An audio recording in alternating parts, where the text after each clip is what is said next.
In love ka kay Lara, no? Kaya inspired kanta mo kanina. Pero may mahal siyang iba. Si Almiro. Pero paano yun? Hindi naman niya maalala si Almero. Kaya nga gusto ko siyang tulungan eh.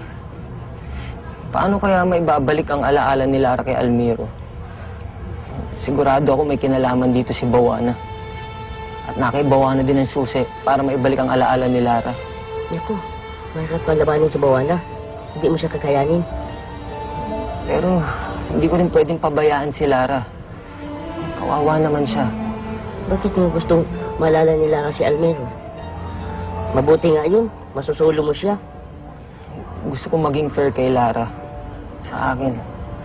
Gusto ko, mahalin niya ako bilang ako. Hindi dahil wala lang sa alaala niya si Almiro. Ang bait mo naman.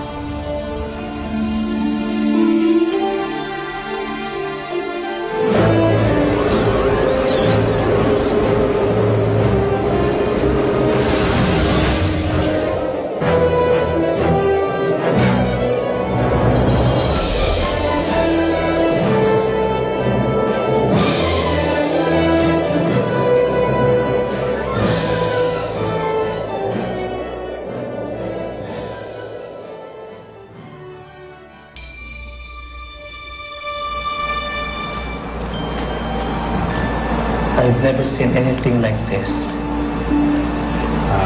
Paano niyo po gagamutin yung asawa ko? I need to run some tests. Sa ngayon, re-resetahan natin muna siya ng antibiotics. Pindok, bakit mabaho yung sugat ko? Tsaka parang naaagnas na po ako.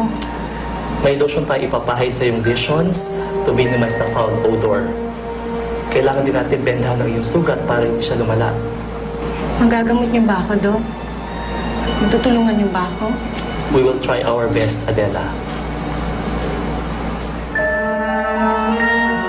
Hindi ko pa rin maisip kung paano napasok ni Bawana ang palasyo sa ginawang pagbabantay ng mga diwani sa kapaligiran. Ang lalo nakapagtataka kung paano siya nakapasok sa mismong silid ni Anexi. Ngayong wala na si Anexi, kailangan natin siya mahanap. Ama, malakas ang kutob ko. Buhay pa siya. Huwag kang mag-alala, Principal. Ako mismo ang hahayo at hahanap sa kanya. Pero paano natin mapipigilan si Bawana upang pumasok ulit sa Paladino? Kung nagawa niya ito kahapon, magagawa niya ulit ito ngayon. At sa mga bukas na darating. May kutob ako. May diwani na naman nagtaksil sa atin. O marahil, nagtatago si Bawana sa likod ng ibang anyo. Kaninong anyo naman ang maaari niyang gamitin? Kay Lara.